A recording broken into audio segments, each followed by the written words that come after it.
মুছি নিলাম ভালো দিক যায় না।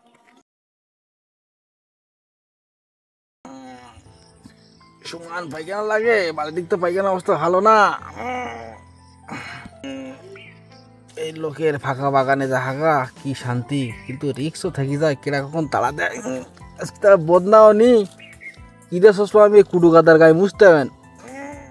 আর আব্বার বলি এটা পায়খানা মানে ভালোর দিক, বাড়ির দিক তো কোনো ভালো পায়খানা টাইখানি কনে হাঁকবো, মান সমান থাকে না।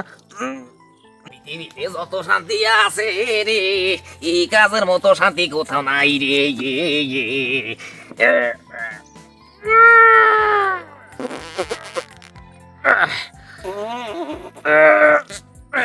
এবার কেডা রে, ওদের খালি মোটকা ফুটে দিস কেডা পাশে?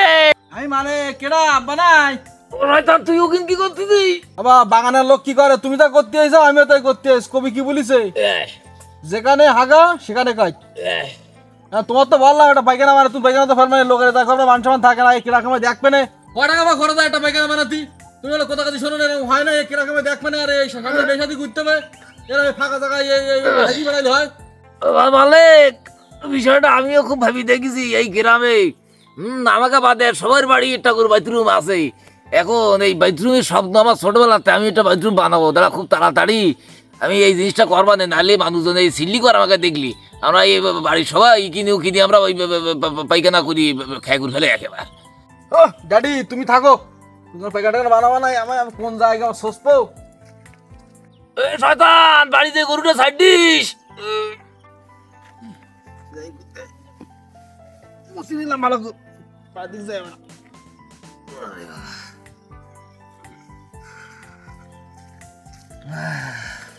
এই চাচা, কিরা তুমি এর ভিতরে কি করো নাকি? গেলাম একটু কাজে গেলাম। তোমার জন্য এই ক্ষেতের ভিতরে আমি যাইতে পারিনি। কে যে জায়গায় বাদে প্যাঁচ প্যাঁচ করে, হ্যাঁ তুমি এই ক্ষেতের খোলে সারে জায়গায় এই পায়খানা করি থাও, এই ক্ষেতের ভিতরে আমি ঢুকতে পারিনি। যে জায়গায় পা দেবো প্যাঁচ প্যাঁচ করবে। তোমার একটা বিদ আমি করবো, তোমার এই বাথরুম তৈরি করতে হবে। আসলে কি পাবো, হাটো দেখে ওখান থেকে বসে দেখি বিষয়ে কথাবার্তা বলি। আরে না, তোমার আমি মিস্ত্রির কাছে যাবো, তুমি সব কাহিনী বাদ দাও, হাঁটো। তোমার মিস্ত্রির কাছেই নিয়ে যাবো আমি। বাবা একটু দাঁড়াও, আচ্ছা ওই এই জিনিস যেটা করি, আমার সাওয়ালও খুব রাগটা করছিল, খুব নাকশ করতেছে। এখন আমি অনেকদিন তো ভাবতেছি আমার একটা বাথরুম আমার একটা বানানি দেওয়া। এখন তুমি যাইতে বলি যে হাঁটন দেখেছি একটু যাই কোন মিস্ত্রির কাছে আমার বাড়ির সামনে কাজ করতে। হ্যাঁ হ্যাঁ হ্যাঁ, আজকে বুধবার ছুটি, বাইরের দিক তো কাজ কাম নেই, বাড়ির দিকে ইটগুন ঢুকি নেই। বর্ষা বাদলা কখন কি আসে না আসে। কাসিম ভাই, এরা কাজ তো আপনার আজকে বুধবার ছুটি না, চাষারে ব্যবস্থা করতে হবে তোমার একটা। চাষার ব্যবস্থা করবো তা ওই মগুল স্যার কি হাড্ডি হাড্ডি টেনে তুলি নাই? আমার খাতে আসতে হলো এই পায়খানা করতে। আচ্ছা শোনো ওসব কথা বাদ, এখন আমি একটু বাথরুম আমার বানাবো, তাই তোমার কিনে আসলাম। এই যে ইমলাক আমার সাথে করে নিয়েছে, আমি অনেকদিন ধরে চিন্তা করতেছি এখন কিরকম খেতে খরচ হবে। আমার তো মোটামুটি একটা ধারণা দেওয়া দিন দেখি কিরকম খরচ হবে, একটু দেখি পারি কিনা। কম সময়ের মধ্যে একটা ভালো মানে বাথরুম হবে, এটা একটু দেওয়া দিন বর্ণনা। হ্যাঁ এখন ওই মগুল চা নিজের লোক, হ্যাঁ, আর আমিও কাশাম এলাকায় বাড়ি, কোনো ফাও কথা আমি বলবো না।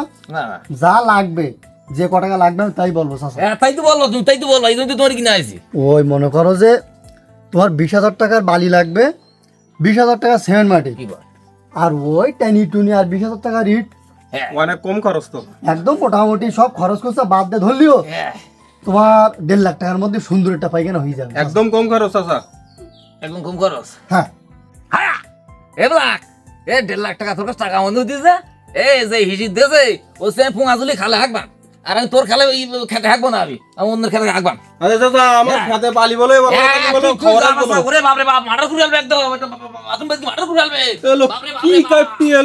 বাথরুম তৈরি করবে, তাই করতে পারতি না। ভাই হ্যাঁ এই মগুল চা তুমি কোনতে ধুন আইসাও? দেখো তাহলে ভাই একটু বোঝো তুমি, এই লোকের জন্য খেতে মনে হয় আমার গরু ছাগলে এত ঘা দেওয়া লাগে না। এরা দুই বাপুই ওই যে রসমালাইয়ের মতন এ জায়গায় ও জায়গায় ও জায়গায় এরকম ফেলানি থাকবে। কি বলে? তাই কত সময় পারা যায় বলো দিন, এই বিহিত এটা করতে হবে ভাই। চলো দেখি চেয়ারম্যানের কাছে যাই, আর আমার কাছে ওই এনজিওতে কোনো পায়খানা টাইনা দিলি বলে একটা ব্যবস্থা ভাই, আমার একটু বাঁচাও, আমার খেতে আর আমি পাচ্ছি না।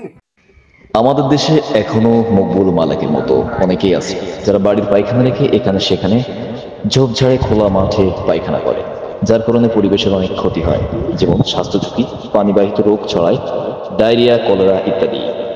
পানি দূষিত হয়, দুর্গন্ধ ছড়ায়। একটা সময় ব্যাপক স্বাস্থ্য ও পরিবেশগত সমস্যা হিসেবে বিবেচিত ছিল। যদিও গত এক দশকে এ বিষয়ে উল্লেখযোগ্য অগ্রগতি হয়েছে, তবুও বিষয়টি সম্পর্কে সকলের জানা জরুরি। ধন্যবাদ।